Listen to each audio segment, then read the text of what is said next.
My parents revealed a 19-year-old secret to save my relationship. I, 18 female, turning 19 next month, have been dating my boyfriend, 19 male, for almost 2 years now. Everything has been going great. We got emancipated and now own an apartment in the outside of a very small town and are soon to open a car wash together. Last week, we were at a family reunion where the topic of my late grandmother, dad's side, was brought up, and my father pulled out some pictures of her. My mother-in-law, I will be referring to my boyfriend's mother that way, freaked out and looked super nervous when she saw pictures of my grandma. Oh. Then she left the room for a few minutes while the topic continued. She later came back with pictures of my and my boyfriend's grandmothers, both unalive right now, together. The pictures led all the way to their late teens and early 20s, right before my dad was born. Apparently, my great-grandfather had an affair where he had my boyfriend's grandmother, and since my grandma was the oldest, she knew about it apparently. They were raised separately, but were still related. My grandma and her dad kept this secret from the rest of the family. At least, that is why we think no one else knew. So, the math started. Our grandmas were sisters. That makes my dad and his mom, my boyfriend's mom, direct cousins. And me and my boyfriend would be second cousins. Obviously, me and my boyfriend started to cry. I started to have a panic attack, and my mother-in-law was still in what looked like shock. But my parents seemed so calm. Eventually, my dad snapped. Quote, all right, we need to say something. You can all calm down. Blank is not my biological daughter. They're okay to date. You're fine. My name, like in parentheses. I stopped crying, but only for a second. Then I continued, but this time yelling, what the fuck? What the fuck? What the fuck? Over and over. Still to this day, those 3 words keep repeating in my mind. Their story was that my mom and dad dated in college, then broke up, then a few years later they reunited. My mom was 5 months pregnant when they decided to give it a try, with him promising her to give me his last name and care for me, which he's done a great job at. He was the one to sign my birth certificate, making me unrelated by blood to him, therefore unrelated by blood to my boyfriend. But my mom didn't want people to know that I wasn't really his, so she made him keep the secret for 19 years. This is so fucked.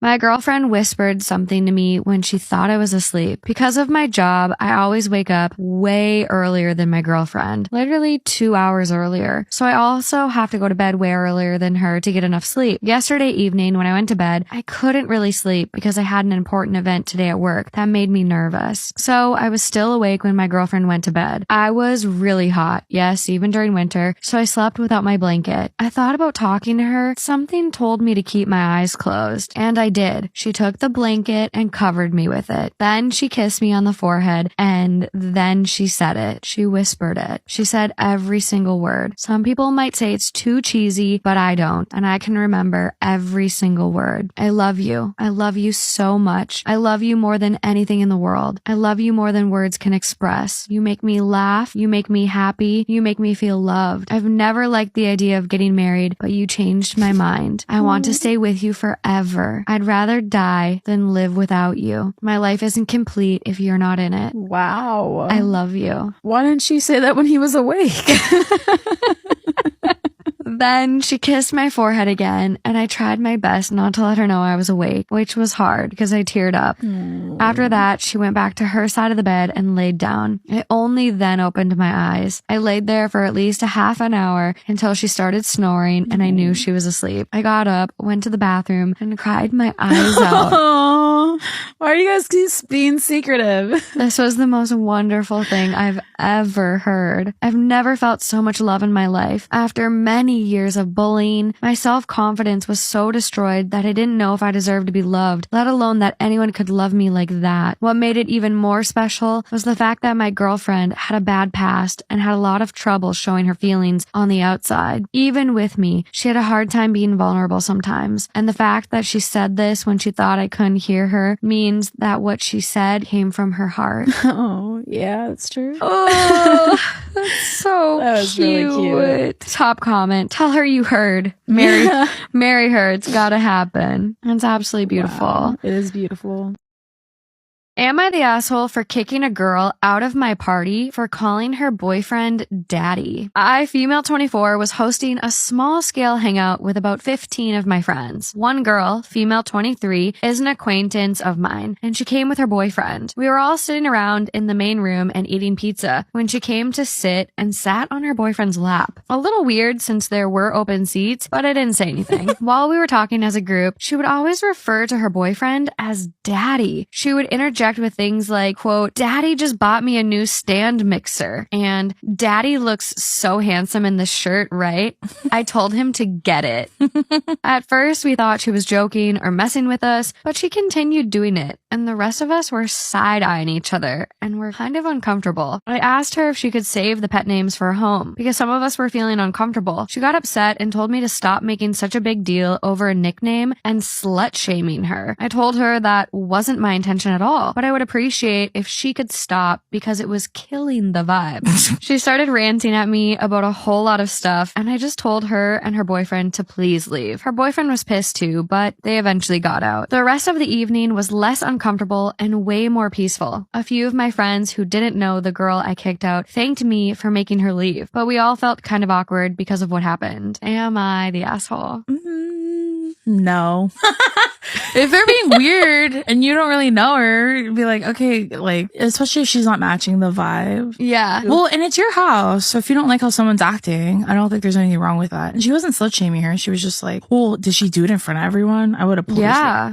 I would have pulled her to the side. That's kind of mean. Yeah. The real tea with that is that I call my dad daddy. I call my parents mommy and daddy. Mama, daddy. I used to. Yeah. Until the internet ruined it for me. I know. Now when I do it, it's not in front of people because people are weird about my dad. He's a handsome man. I get it. But do you have like a lot of people thirsting after your dad? Oh, yeah. It's bad. What?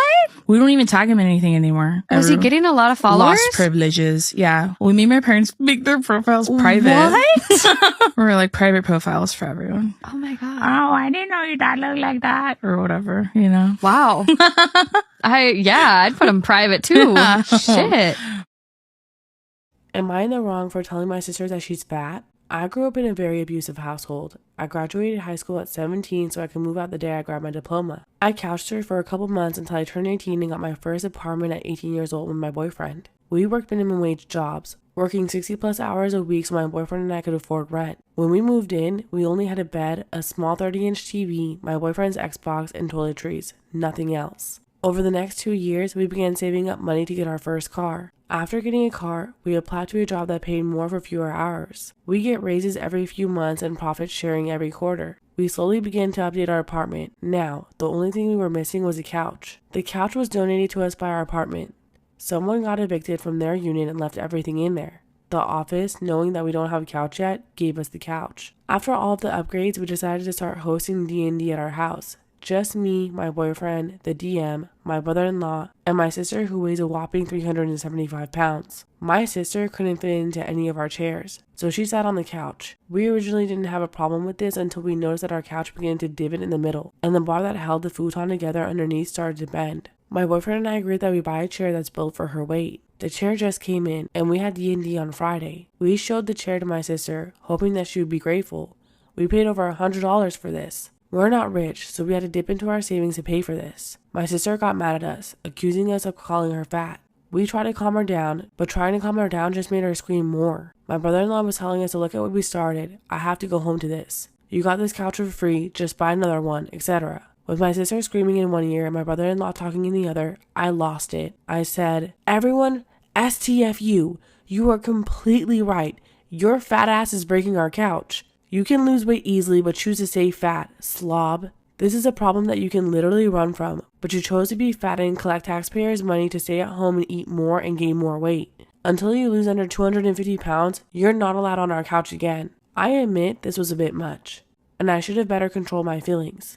I feel bad for saying what I said on Friday, but it felt good to finally say it. Last night, my brother-in-law was texting me saying that my bullying caused her to have a mental breakdown and that I should apologize.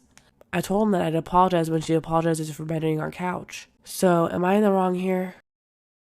Am I in the wrong for blowing up at my husband for sharing pictures of our daughter's birthday celebration, resulting in my family finding out about it? Ever since my brother passed away at the age of 17 on his birthday, my family decided to never celebrate birthdays ever again. It was my mom and dad's decision, but because of how much the family loved my brother, extended family decided to do the same and stand in the agreement with this decision. My husband would refuse to follow this and kept celebrating his birthday. Me and the family didn't say anything about it because he's not blood family. When I first got pregnant, the argument about celebrating our daughter's birthday occurred. My family advised me to just not celebrate her birthday since she's a baby and won't remember it anyway. I agreed, but my husband threw a fit and insisted that we celebrate our daughter's first birthday. I caved in eventually, but told him that we'd have a small, secret celebration so that my family wouldn't find out. He agreed. The next day, I got a call from my mom, and she was so upset, saying that my word meant nothing and that I have no respect for my brother's memory nor the family. I asked what she meant, and she told me that she saw the birthday party pics my husband posted on social media. I was too shocked to even argue. I hung up and went straight to my husband and confronted him about it. He got defensive and said that he didn't need my permission to post the pics, and that he wanted to show his family the birthday celebration pics since I insisted we have a small, secret party and had to exclude them. I explained to him how this made me look bad and a liar to my family, but he said they can get over it. I blew up at him and we had a huge fight about it. He started sulking later and said that I ruined the memory of our daughter's first birthday for him and verbally abused him with how I lashed out. But I slowly did it out of frustration, knowing that what had happened caused a massive problem between me and my family. Now he's expecting an apology from me.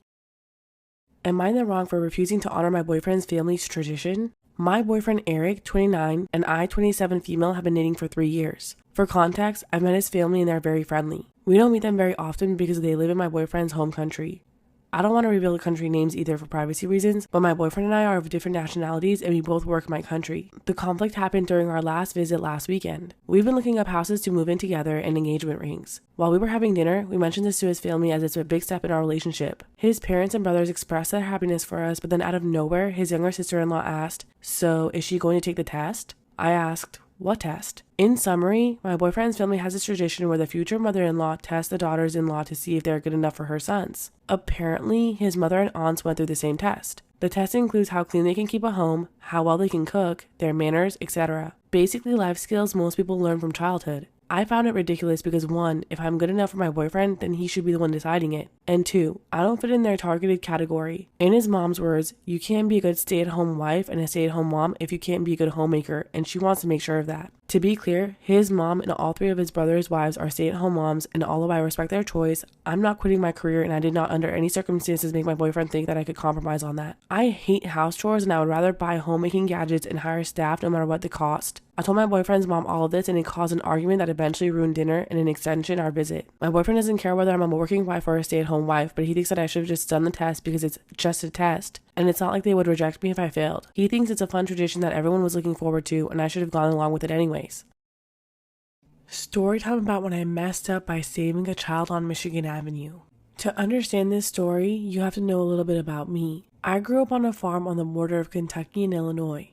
My father was a farmer and a preacher who instilled in me a powerful belief that I should never shy away from helping someone, even at the risk of my own life or injury. I'm also 6'3", 300 pounds and move quite well for a man my size. I had just taken a job working on Michigan Avenue in Chicago, and it was one of my first times walking up the Mag Mile from the metro station. I had not been in the city long and was still a bit awed by the number of people and the wonder of the skyline. As I approached a busy intersection, I took my eyes off the tops of the buildings and started scanning the street to see if I could cross. For those of you who have been a pedestrian commuter in Michigan Avenue, you understand just how important it is to be vigilant, even at a light-protected crosswalk.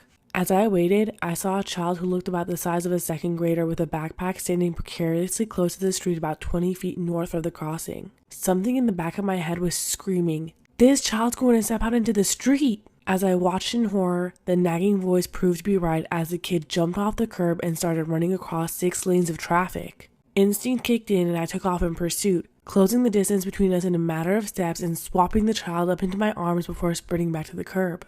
I spoke softly to the child, tucked under my arm like a sack of feed as I returned us to safety. "Hold on, buddy, I got you." To which a man's voice replied, "What the fuck are you doing, asshole?" Shocked, I dropped him down on the sidewalk and turned him around, only to be greeted by a man with a bushy salt and pepper goatee. It turns out I had carried a person with dwarfism back to the sidewalk as they tried to jaywalk across Michigan Avenue.